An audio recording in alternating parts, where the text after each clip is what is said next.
Qu'est-ce que tu préfères? Faire de la gestion de la douleur ou de l'autosoulagement? C'est quoi la différence? Gestion de la douleur, ça veut dire qu'on permet à la douleur de rester là, pratiquement, puis on essaye de la diminuer, puis de ne pas la laisser trop progresser. Est-ce que c'est ça que tu veux ou tu veux en finir une fois pour toutes avec la douleur? Si c'est le cas, on appelle ça de l'autosoulagement. Puis c'est quoi le bénéfice de l'autosoulagement versus la gestion, à part de dire, je l'enlève complètement? C'est que tu es éduqué, c'est que tu reprends le pouvoir sur ton corps. Parce que de l'autosoulagement, ça veut dire que tu le fais toi-même. En faisant ça, petit à petit, tu vas gagner en compétences. Au-delà de permettre la douleur de rester là un peu ou de l'éliminer complètement, l'autogestion de la douleur, ça a des bénéfices. C'est-à-dire que tu prends la responsabilité toi-même, parce que auto-soulagement, c'est ce que veut dire, c'est que c'est toi qui le fais. Pour ça, tu as besoin d'être éduqué, donc tu absorbes l'information que je te donne dans chacune des capsules sur cette chaîne-là, où je te responsabilise, mais je te rends ton pouvoir d'être ton premier médecin sur ton corps en étant ton premier mécano des bobos, donc le médecin de la mécanique de ton corps, de la biomécanique de ton corps. C'est là auquel tu as accès, c'est-à-dire ton système musculaire, mais qui influence tout le reste qui est mécanique dans ton corps. Donc, les avantages, c'est reprendre le pouvoir sur comment je vais me sentir dans ce corps-là, dans le seul corps que je vais avoir dans cette vie-là, et petit à petit, d'absorber l'information, de gagner en compétences et dans savoir-faire, de la gestion de la douleur, qui n'est pas vraiment gagner en qualité de vie. C'est juste minimiser. Hein? La gestion de la douleur, ça peut aussi prendre une petite pilule pour baisser la douleur de 8 à 4 ou de 6 à 2. À la fin, tu as encore mal pareil. Puis la douleur, puisque la douleur est un langage, la douleur, tu lui permets d'attaquer d'autres choses à l'intérieur de toi. Parce que les muscles qui sont tendus, qui sont crispés, qui sont malades, ces muscles-là qui causent la douleur, ont par conséquent aussi un impact mécanique sur les autres aspects, les autres fonctions internes de ton corps. Est-ce que c'est sur tes intestins, ta vessie, ton système reproducteur, ton cœur, ton estomac, peu importe sur quoi, ces muscles-là vont avoir un accès en termes de traction mécanique sur l'os qui se transfère à l'organe ou au système intérieur. Ce qui va arriver, c'est que ces tensions-là, ces crispations-là vont continuer à créer du dommage à l'interne ou diminuer les fonctions internes dans ton corps. Donc, est-ce que maintenant, en sachant ça, tu comprends plus clairement c'est quoi les avantages de prendre toute l'information, l'éducation gratuite que je te donne? Ça vaut des milliers et des milliers et des milliers de dollars. Toutes des choses qu'on devrait apprendre au primaire ou au secondaire. Je te rappelle, mon fils Élie, 10 ans sur cette photo-là. Quelques jours auparavant, 3-4 jours plus tôt, il s'est foulé la cheville droite. C'est là où il y a tout son poids derrière en ce moment.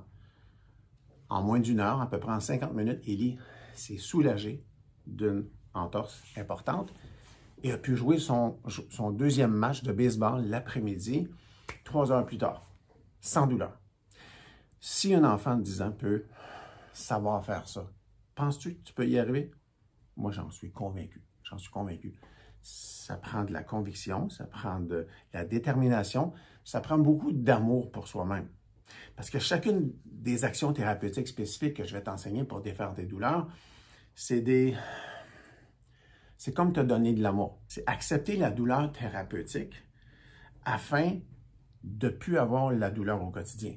Qu'est-ce que tu préfères? La douleur que tu te crées, les inconforts que tu crées toi-même en faisant des étirements, des points de pression, des massages, un exercice spécifique, du renforcement de certains muscles peut-être parfois.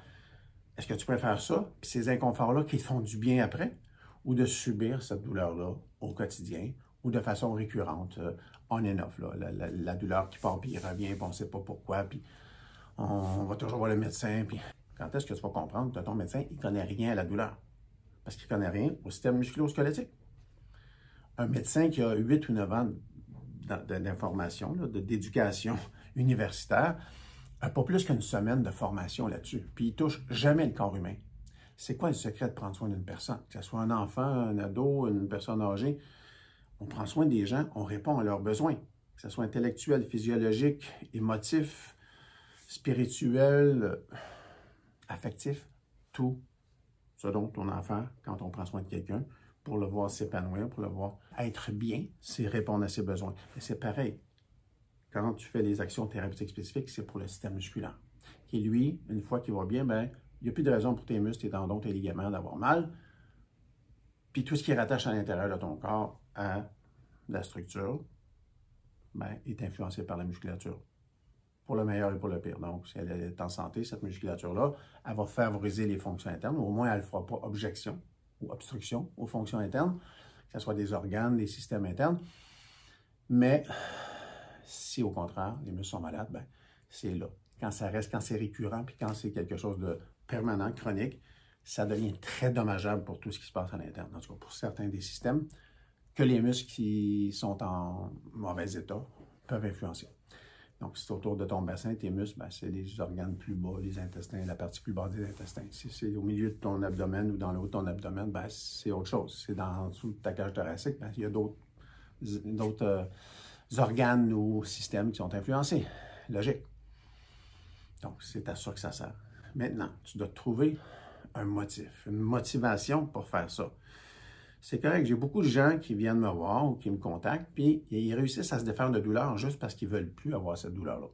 Puis ils sont motivés, puis ils font suffisamment d'actions pour s'en débarrasser. Puis généralement, elle revient juste une fois de temps en temps, puis là, ils savent quoi faire. C'est déjà bien de faire ça. Mais si tu dis, moi, je veux retourner faire mon activité physique préférée, je veux recommencer à étudier, puis quand j'ai des migraines ou un mal de tête, je ne suis pas capable. Donc, c'est d'être capable d'étudier la tête libre. Un autre exemple. Je veux un enfant, je veux voir grandir un petit être humain dans ma famille, puis je ne suis pas capable d'avoir un bébé. Bien, il y a des actions qu'on peut faire bien, dans ce temps-là. Hein. Si, par exemple, tu veux avoir un bébé, tu as des problèmes de fertilité, tu as des problèmes de cancer menstruel, bien, il y a une raison pour ça. Puis, très souvent, moi, je te dirais même plus que 50% du temps, c'est musculaire, le problème. Parce que toutes les femmes que j'ai vues qui avaient des douleurs autour du bassin, sinon lombaire, le problème venait des muscles des hanches, du bassin, sinon des muscles des cuisses. Puis à chaque fois qu'on ramenait ces muscles en meilleur état, ben, les crampes menstruelles partaient, les fausses couches arrêtaient de se subir. J'ai des femmes qui ont fait jusqu'à 2 puis 3 fausses couches avant d'être capables d'avoir un bébé, ou avaient eu déjà des enfants ou des fausses couches ensuite. Toujours le même problème. Pour toutes ces 3 raisons-là, infertilité, crampes menstruelles, fausse couche. Anyway, je t'en donne pas plus, il y a une vidéo qui est faite pour ça. Tout ça pour te dire que trouve-toi un motif, une activité que tu veux faire, une sortie, un voyage que tu veux faire. Tu vas être capable de vivre, d'avoir du plaisir sans douleur, mais c'est pas ça seulement ton objectif. C'est de jouir du corps humain que tu as, puis qu'on aurait dû t'éduquer avec ça, puis tu veux vivre ta vie, pleine qualité de vie physique. Qui te permet de faire X, Y, Z. C'est ça ton motif, ta motivation. Jouer avec tes enfants au sol, sans douleur. Tu as des petits-enfants, tu ne peux pas aller au parc avec, tu as de la misère à pousser le carrosse, puis à les ramener, puis tu ne peux pas jouer dans le gazon avec eux autres, tu aimerais ça faire ça. Bien, ça devrait être ça, ta motivation. C'est bon? Gestion de la douleur ou autosoulagement. Je souhaite que tu vises l'autosoulagement, puis que tu trouves un bon motif pour y arriver et pour maintenir ça. Parce que tu peux garder cette machine-là en pleine capacité, plein d'énergie. Moi, j'ai 60 ans, là, il est rendu presque 8 heures en soirée en ce moment. J'ai encore plein d'énergie. C'est ça que j'aime. Puis la fierté de dire j'ai 60 ans, je me sens comme un jeune de 35, 38 ans, parmi le 5% le plus en forme, le plus capable, physiquement. Puis mentalement, ben là, on vérifiera ça plus tard.